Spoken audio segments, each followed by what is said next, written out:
नमस्कार दोस्तों, मैं आपका दोस्त जेएम कुशवाहा। स्वागत है आपके अपने यूट्यूब चैनल बेसिक शिक्षा बेस्ट शिक्षा में। आज हम लोग देखेंगे कि डीबीटी प्रोसेस में जो भी दिक्कतें आ रही उनका निराकरण किस तरीके से किया जाए। नंबर एक चीज़ आप लोगों को ये कंफर्म करवा दें कि यदि बच्चे का आधार नहीं बना है और उसके बाद आप बच्चे का ये सोच रहे हैं आधार बन जाए तब उसका हम पूरा प्रोसेस करें, तो ये आप गलत सोच रहे हैं। आपको सबसे पहले क्या करना है, नहीं के ऑप्शन में जाके जो नहीं आता है ऑप्शन, उसमें हाँ और नहीं दो चीज़ें आती हैं कि यार बच्चे का आधार बना है या नहीं बना है।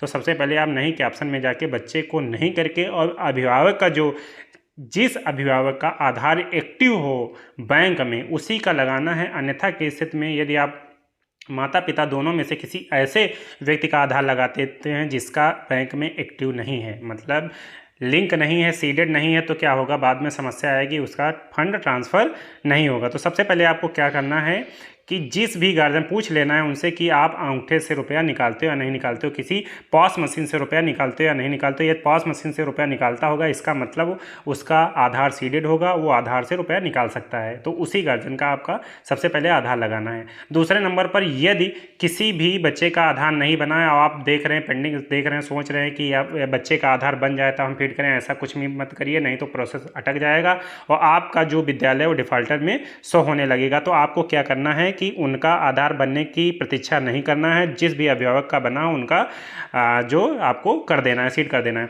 इस तरीके से आपको क्या करना है, उसके बावजूद भी आप जैसे मान लीजिए करते हैं बच्चे का जिसका नहीं बना है और आपने उसका फीडिंग कर दी, जैसे इस तरीके से डीबीटी में गए और डीबीटी में जाने के बाद में आपने देखा कि यहाँ पर देख लीजिए जैसे प्रमाणित छात्र 51 है। प्रमाणित में वही छात्र शो करते हैं, प्रमाणित में वही छात्र शो करते हैं जिनका आधार बना होता है और अप्रमाणित में वो छात्र शो करते हैं जिनका आधार नहीं बना होता है। लेकिन सेव डिटेल सबकी हमको करनी है, सेव डिटेल सबकी करनी। मान लीजिए विवरण है, अभी का विवरण हम देखें तो यहाँ पर हमने ये देख लीजिए, यहाँ पर मैंने नहीं किया हुआ, ये देख लीजिए यहाँ पर नहीं करके और हमने इसको आगे बढ़ा दिया है। इसको हमने आगे किस तरीके से बढ़ाया है देख लीजिए, यहाँ आधार नहीं के ऑप्शन पे हमने टिक कर दिया है, ये ऑप्शन पे हमने टिक किया हुआ है और इसको हमने आगे बढ़ाया और यहाँ पर पूरा आप जैसे पूरी डिटेल डाल दीजिए और यहाँ पर लास्ट में जहाँ पर इनकी सबकी डिटेल डालनी होती देख लीजिए, ये जो है यहाँ पर आप क्या करिए सबकी डिटेल आराम से डाल लीजिए। ये देख लीजिए, ये आपका आधार हो जाएगा, ये नाम हो जाएगा और यहाँ पर आपका मोबाइल नंबर हो जाएगा। तो ये चीज़ें आपको यहाँ से डाल लेनी है, ठीक है। ये चीज़ें जब डाल लेंगे और इसका वेरीफाइड कर देंगे, यहाँ से वेरीफाइड जब हो जाएगा तो कोई समस्या नहीं आएगी। आपका जो बच्चे का पैसा होगा फंड ट्रांसफ़र हो जाएगा। इसके बाद में यदि ये करने के बावजूद भी गार्जियन के खाते में पैसा नहीं जाता है तो कुछ इस तरीके से देख लीजिए आएगा। जैसे मान लीजिए यहाँ पर ये आपके सामने दिखाई पड़ रहा है कि PMFMS बैंक खातों में ये 51 बच्चों का पहली बार में बैच हुआ, मतलब बैच बनाए थे, बच्चों के खातों में पैसा जाने के लिए प्रोसेस हुआ।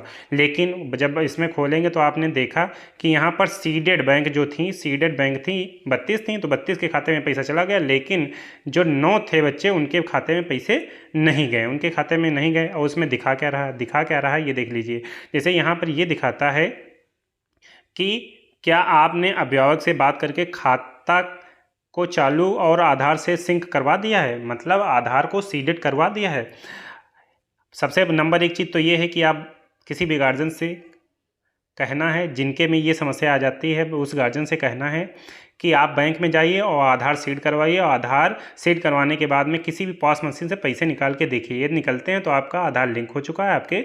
और यहाँ पर आप टिक लगा के ऐसे इस तरीके से टिक लगा दीजिए। क्या आप डेटा को भुगतान करने के लिए आगे भेजना चाहते हैं तो हाँ कर दीजिए। आप इस तरीके से जब हाँ कर देंगे तो ये इस तरीके से देख लीजिए, हाँ जैसे आपने किया, जैसे मान लीजिए ये आपने हाँ कर दिया, ये इस तरीके से हाँ जब आप करेंगे तो ये यहाँ पर चला जाएगा, देख लीजिए ये यहाँ पर जा चुके हैं बच्चे। तो इस तरीके से बच्चे यहाँ पर आगे बढ़ जाएंगे, मार्क्ड बाय टीचर, ठीक है। और नॉट सीडेड में ये दिखा रहा है। अगर मान लीजिए ये प्रोसेस नहीं करवा पा रहा है, यदि उसको समस्या हो रही है, तो यहाँ पर एक फॉर्मेट आया हुआ है बैंक के लिए, उस फॉर्मेट को आप भरकर दे दीजिए और गार्जियन जाएगा और उस फॉर्मेट को वहाँ पर फॉर्मेट को लेके बैंक के अधिकारी के पास, बैंक का अधिकारी जो होगा उससे उनके खाते को सीड कर देगा। जैसे यहाँ पर आप देख लीजिए, कुछ इस तरीके से फॉर्मेट दिया रहेगा, जहाँ पर प्रबंधक के नाम से, ठीक है, बैंक का नाम लिख लीजिए, और NPCI पोर्टल पर आधार सीड करने से संबंधित होगा।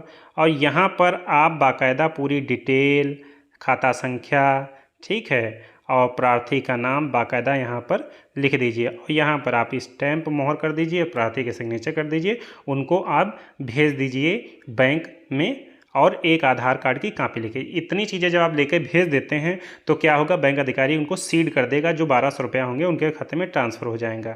यदि ये प्रोसेस भी नहीं करवा पा रहा है तो BRC से अभी ही कुछ दिनों में कुछ इस तरीके से डिटेल मांगी गई है। क्या डिटेल मांगी जा रही है, विद्यालय का नाम वगैरह भर के आपको इस तरीके से डिटेल मांगी गई है कि छात्र छात्रा का नाम, पिता का नाम, पता, खाता धारक का आधार संख्या, मतलब जो गार्जियन का खाता धारक है उसकी आधार संख्या, और अंग्रेजी में नाम, ठीक है, ये देख लीजिए यहाँ पर आधार संख्या, और ये फिर बाद में अंग्रेजी में नाम कैपिटल, और बैंक का नाम, ठीक है, और शाखा कहाँ पर है, और खाता संख्या क्या है, ठीक है, ये चीज़ें। उसके बाद में आगे क्या करेंगे, आगे IFSC कोड और खाता धारक जो होता है